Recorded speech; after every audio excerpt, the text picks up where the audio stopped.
Hi everyone, and welcome back. This is Alexander Lim, and welcome to AuthorStory.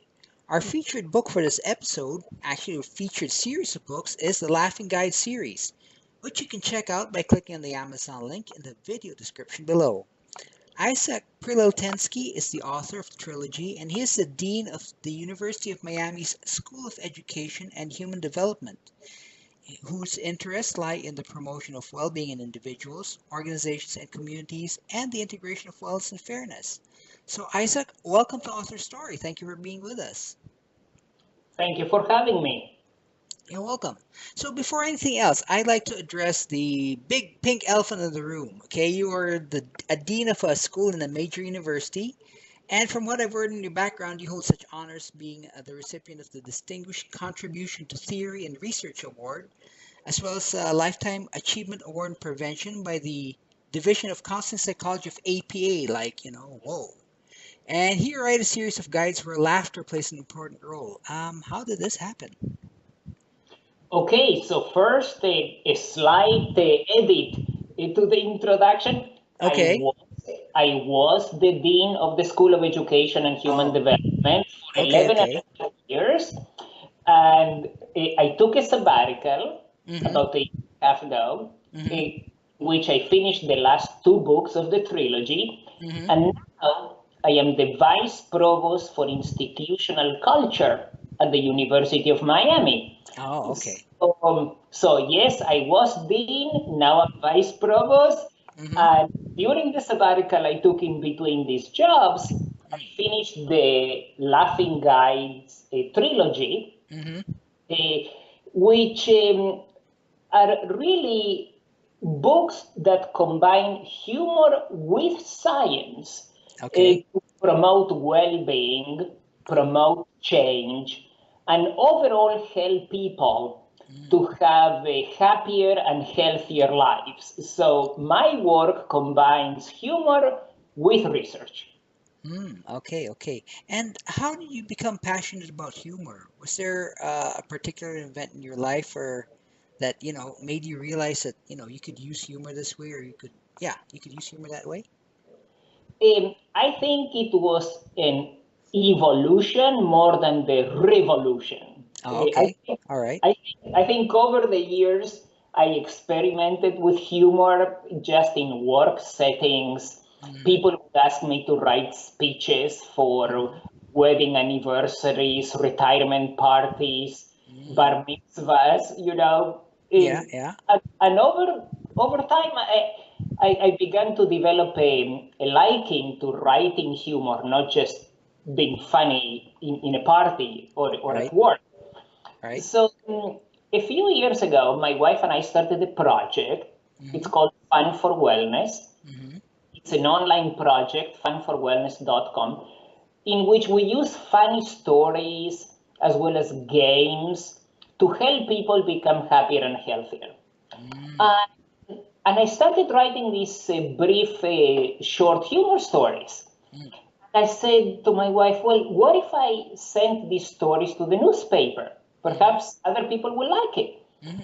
And so I started publishing in the Miami Herald here in Miami. And then I continued publishing in Miami Today, which is a weekly magazine, a weekly newspaper. And it was an evolution from telling stories to building a platform to help people get happier and healthier, to writing humor stories for the papers, to writing a trilogy. So it evolved over time. Okay. And the Laughing Guides, when did the idea for you to actually write a book come about? Because I understand that writing a book is very different from like writing a few articles in a publication, a magazine. Right. So after my wife and I did really a ton of work to put together this online program, I said to Ora, my wife, look, we already have so much material, we might as well write a book about this. Right. Because it was all original material that we put on the online programs. And I said to Ora, look, without too much problems, we can write a book. So the story is that we wrote a gigantic book. And when we approached the publisher said, look, Isaac and Nora, I love your content, but this is just too big of a book, so you're going to have to split it into two. Ah.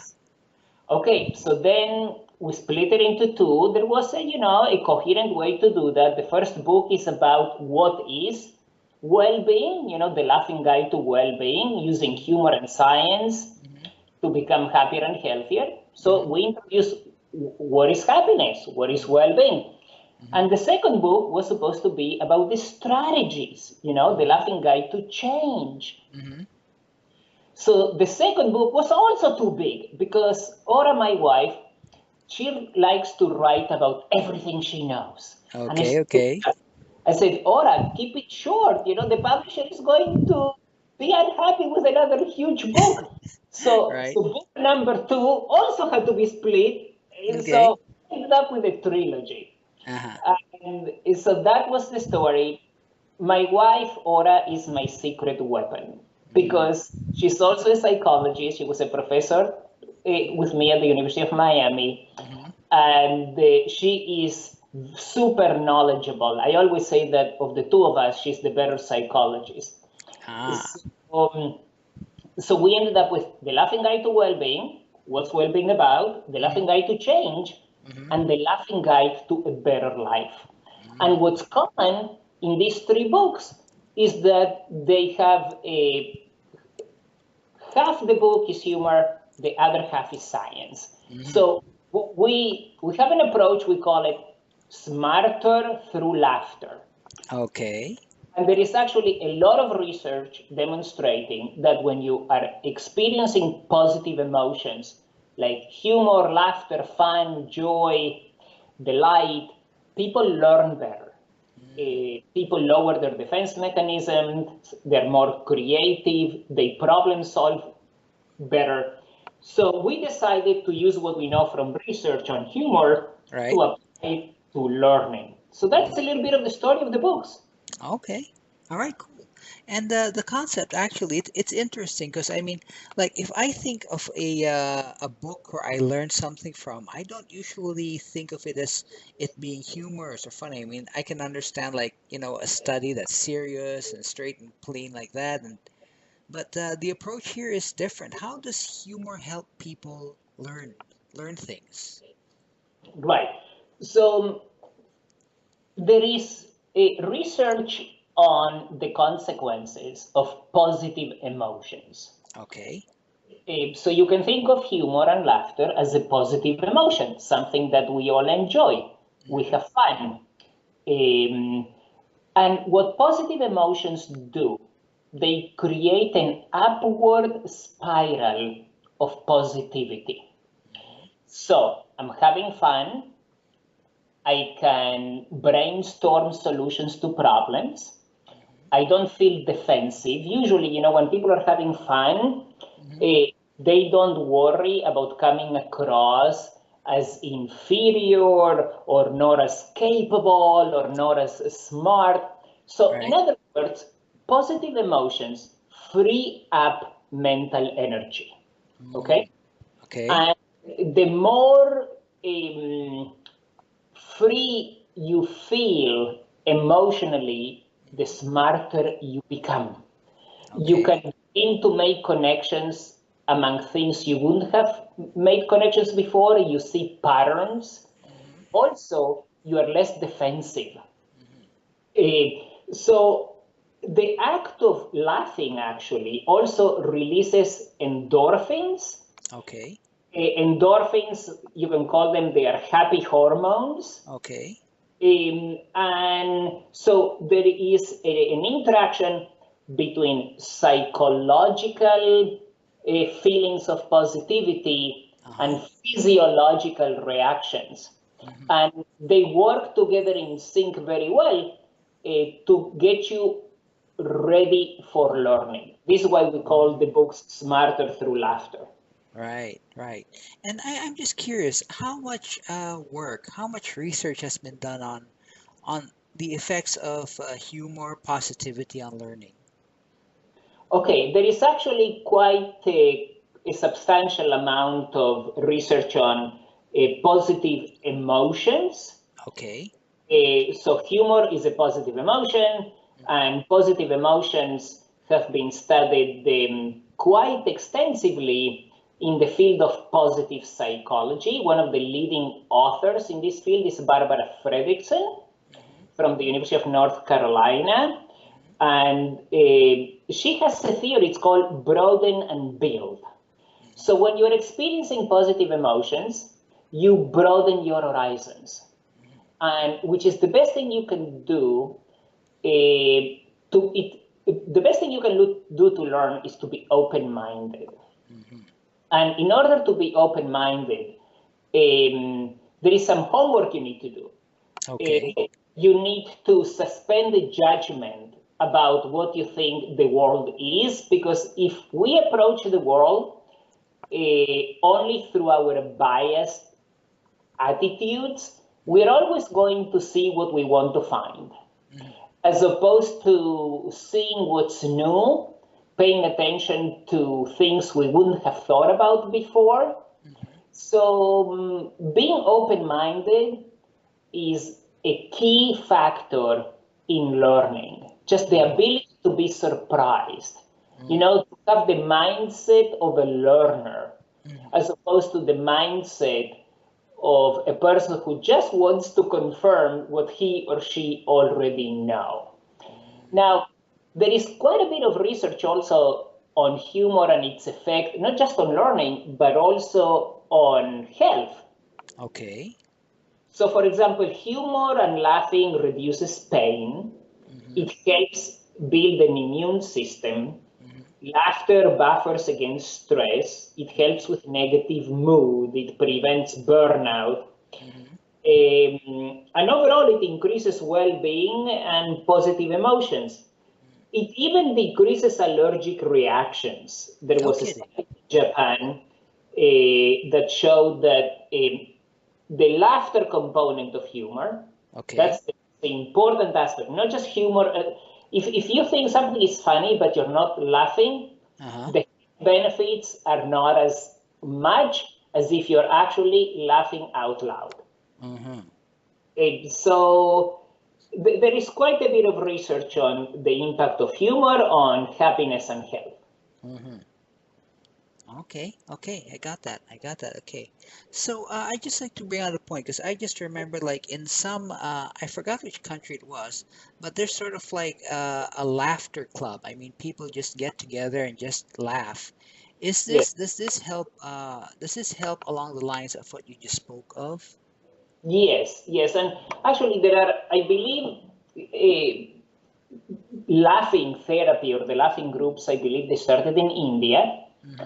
And they spread. There is even laughter yoga. And I think there are two components, probably three components that are the active ingredients in laughing groups.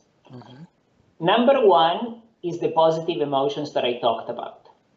Number two is the positive physiological reactions that laughing induces. Laughing is a form of exercise when you think about it. And when people exhibit genuine smiles, these are called Duchenne smiles, after the physiologist who coined the term, Duchenne smiles. When your whole face is engaged in laughter. So that has positive immune building outcomes. So there is the psychological component, the positive emotions, the physiological, and there is also the social element, which is really important. When people laugh together, they are creating affiliative bonds. In other words, the laughter is a glue. It's bringing people together, and people laugh at something. They don't laugh at one another. They are enjoying themselves in a social setting, enjoying each other's company. It's a form of social support. So I think these laughing groups, they work through psychology, physiology, and social support. Okay. So it's like the it's more than just people laughing together. This is really a social thing, and it also brings out the positive things physiologically and psychologically. Then. Exactly right. Yes. So there are multiple benefits of people getting together and not only getting together, but laughing and having a good time together. Okay, okay, okay, I got that. Okay, so let me just get a little bit on how do I put this? What's more commonplace when it comes to learning nowadays? I mean, let's face it, a lot of learning is not happiness based. It's not laughter based. It's sort of more along the lines of, you do this or else something really, really, really bad will happen. Yes. Yeah, so this is common survival reasoning. I mean, like, don't touch a burning fire or else your hand will get burned, like us back in our caveman days. So there's Uh-huh. something to this, but what is it that makes this sort of thing, which is common? I mean, this is the common way we learn stuff. What makes it so different from the way you would present a subject with humor, the way you do? Well, I think there is a very important concept that it's a precondition not just for learning, but Hmm. also a precondition for performing well at work, for doing your job well, for thriving, and for reaching higher levels of excellence. Hmm. That concept is psychological safety. Okay. So there is quite a bit of research about psychological safety in organizations, for example. And it turns Okay. out that organizations where people feel afraid to make mistakes, where Okay. people are afraid that the boss will really give them a terrible look if they make a mistake or they say something out of order, Right. when there is not psychological safety, when people feel threatened interpersonally, Hmm. organizations, teams don't learn, teams don't function as well. Okay? So the same happens with learning in school. The Okay. best way that kids learn is through having fun, for example, through Hmm. problem based learning. Hmm. Give a group of kids a problem to solve, Hmm. okay, and give them time and tools and resources and support, and the kids will learn much more than through mere repetition or threats or punishment, because classrooms where there is psychological safety are classrooms where students learn better. This Okay. happens for young kids, it happens in primary school, secondary school, university, and eventually the workplace. Mm. So, the best way to learn is through the creation of a positive, fun environment where people can experiment with ideas, where people can add value to the learning process through active engagement. And one of the best ways to create active engagement is throw a problem at students, tell them, you have half an hour to come up with X, Y, or Z. Okay. For example, I'm giving you a problem, come up with 5 different, completely opposite solutions. So these are ways to nurture the creative process. Right. Eh, So, learning is an active endeavor, Hmm. and people can learn to learn. And there are different ways to learn. And I suggest that one of the best ways to learn is through active, fun engagement with the task at hand. Hmm. Okay. Okay. I got that. All right. Cool. So we've spoken a lot about. I mean, this really touches on more on your first book, like the Laughing Guide to Wellbeing. I mean, this really explains, how learning is best done in a open environment, and that helps our well-being. Now, Yes. yes, I'd just like to touch a little bit on your second book, The Laughing Guide to Change. Now, I mean, change can be threatening, but it does not necessarily have to be so, does it? No, it doesn't have to be threatening. And as a matter of fact, that's the whole purpose of the book. Okay. Whole purpose of the book is to make change feasible, doable, and to help the reader engage in change in user-friendly ways. So change doesn't have to be drastic, dramatic, or traumatic. Okay. Change can be gradual. We endorse the small win strategy. So we guide the users, for example, if they have a goal to, let's say, to exercise more, okay? Okay. So we help the user to break it down into achievable small parts so that they don't feel it's this gigantic mountain, high mountain they have to climb, but rather we help the reader set achievable goals that will make them feel good about achieving something, even if it is just to walk around the block for 10 minutes. Okay? Okay. Okay. You don't have to go from zero to a marathon in 2 weeks. Right. Right. So it is true that change can be threatening, but there are certain scientifically based strategies that help. One of them is to set an achievable goal, something that you can do. Another proven method is to anticipate barriers. You know, if you say, I'm going to go to the gym 3 times a week for half an hour, but if I cannot go to the gym on Wednesdays, at least I'm going to walk around the block or in the neighborhood or go to the park for half an hour. So you have to anticipate barriers and have a plan B. You always need to have a plan B. We call this implementation intention. Don't just say, I want to eat better. Have a plan. Okay. Have a plan when you go to the grocery store. So change two things. You know, instead of eating a lot of white bread and pasta, substitute with, tasty fruits and vegetables. You know, instead of using white pasta, go for whole wheat pasta. Find alternatives. Okay. Right. Okay. So the key is to do it gradually, Uh-huh. to reinforce it, to anticipate barriers, and to get social support from people around you. So one of the best things you can do if you want to change something is to do it as a team. You know, change is a team effort. Okay.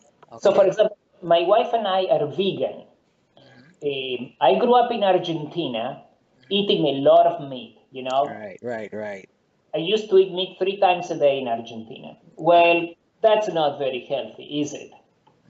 So over time, my wife and I introduced small changes into our diet.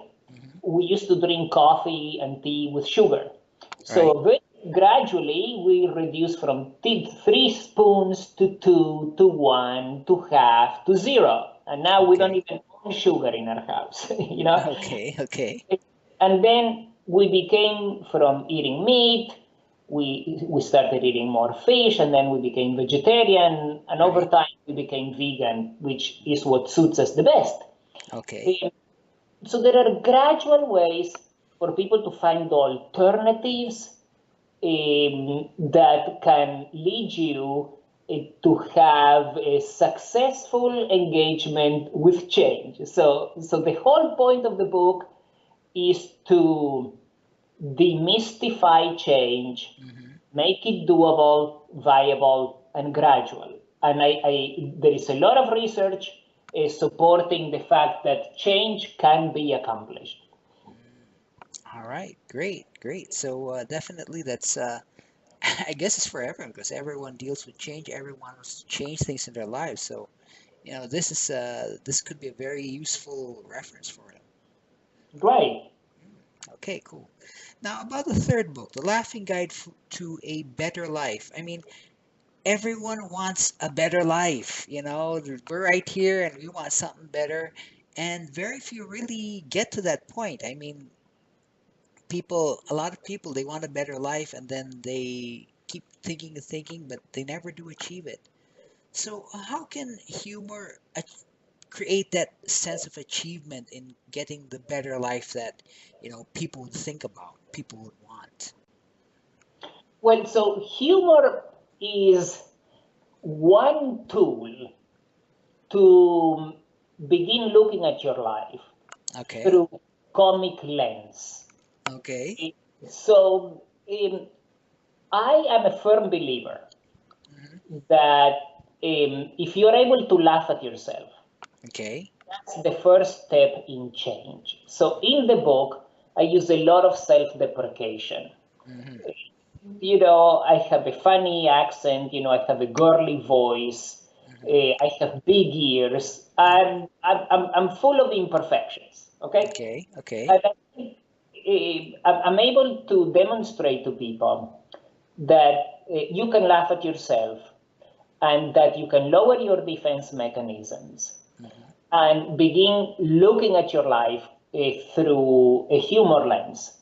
And Hmm. if you're able to laugh at yourself, that's the first step in change Hmm. because you don't need to take yourself too seriously. All right. One of Right. the beautiful things about humor is that if you take yourself a little less seriously, Hmm. you can begin to explore what's going well, what's not going so well with your life. And the third book, The Laughing Guide to a Better Life, is about examining your life, Hmm. examining your relationships, Hmm. and also examining your surroundings. Hmm. People, when they think about a better life, they usually tend to think I need to improve my motivation, All I right. need Right. to improve my willpower. Right. Well, Right.